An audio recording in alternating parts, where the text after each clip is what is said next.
நீதிமான்களோடு அவருடைய ரகசியம் இருக்கிறது.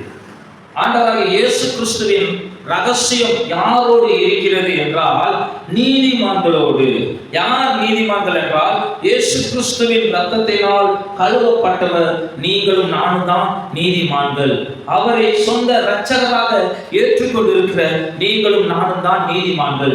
அவருடைய வேதத்தின்படி நடக்கிற, அவருடைய கட்டளைகளின்படி நடக்கிற நீங்களும் நானும் தான் நீதிமான்கள்.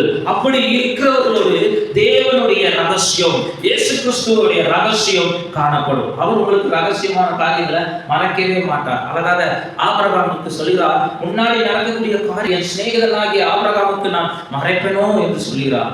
அதே போலதான் மறைத்து நடக்கக்கூடிய காரியங்கள் எல்லாம் முன்கூட்டியே அநேகருக்கு தேவன் காட்டுகிறவராய் காணப்படுகிறார். யாருக்கு அப்படி காட்டுவார் என்றால் நீதிமான்களுக்கு தான். பாவம் செய்துட்டு வாழ்கிறவர்களுக்கு அல்ல, அக்கிரமம் செய்துட்டு வந்து இங்க தாந்தோம் கத்துறவர்களுக்கு அல்ல, எல்லா அக்கிரமும் செய்துட்டு ஞாயிற்றுக்கிழமை மட்டும் வந்து ரிப்பராக செய்யறவங்களுக்காக அல்ல, நீதிமான்களோடு. நீதிமான்கள் என்றால் எல்லா நாளும் அவருடைய விருப்பத்தின்படியே நடப்பார்கள். கர்த்தருக்கு பிரியமானவன் பாபிலோனிலும் அவருடைய பிரியத்தை செய்வார், அவருடைய விருப்பத்தை செய்வார், அவருடைய கட்டளையின்படி நடப்பார். அப்படிப்பட்டவர்கள் தான், அவர்களோடு தான் தேவனுடைய ரகசியம் இருக்கும். தேவையில்லாதவர்களோடு அல்ல, தேவன் விரும்பாதவர்களோடு அல்ல, துன்மார்க்கனோடு அல்ல, துன்மார்க்க பாதையில் செல்கிறவனோடு அல்ல, நீதியின் பாதையில் செல்கிறவன், நீதி மார்க்கத்தின்படி நடக்கிறவன், உத்தமனா இருக்கிறவன், கர்த்தருக்கு பயந்து பொல்லாப்பை விடுகிறவனா இருக்கிறவன் மேல்தான் தேவனுடைய ரகசியம் காணப்படும். அந்த ரகசியத்தை நீங்களும் வெளியில சொல்லக்கூடாது, சொல்ல மாட்டான். நீதிமன்றம் சொல்ல மாட்டான் ரகசியத்தை வெளியில. தேவனுக்கும் அவனுக்குள்ள அந்த உறவு, அந்த ரகசியத்தை வெளியில சொல்லவே மாட்டான்.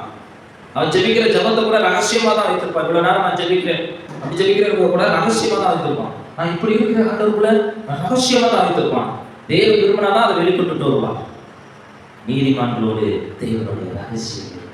அப்ப நீங்களும் நானும் நீதிமான்களாக இருக்கிறோமா என்று பார்க்க வேண்டும். முதலாவதாக தேவனுடைய ரகசியம் ஏன் என்னோட வரல, தேவன் ஏன் முன்கூட்டி நடக்கக்கூடிய அந்த காரியத்தை என்று சொல்லல அப்படின்னு கேட்கலாம். அந்த காரியம் நடந்த பின்பு ஐயோ ஏன் எனக்கு இப்படி நடந்தது அப்படின்னு யோசிக்கலாம். ஏன் தேவன் என்னிடம் சொல்லாமல் செய்தார் என்று நீ கேட்கலாம். நீ நீதிமானாக இருக்கிறாயா என்று முதலில் பார்க்க வேண்டும். நீ நீதிமானாக இருப்பாய் என்றால் அந்த ரகசியம் உனக்கு தேவன் காட்டியிருப்பார். நீ அந்த எல்லா காரியத்திலும் விலகி இப்படிலாம் நடக்கணும்னு சொல்லி வந்திருப்பார்.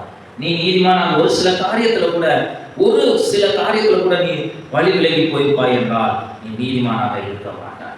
கட்டளைப்படியே நடக்கணும். நடக்கும்போதுதான் நீ நீதிமான்.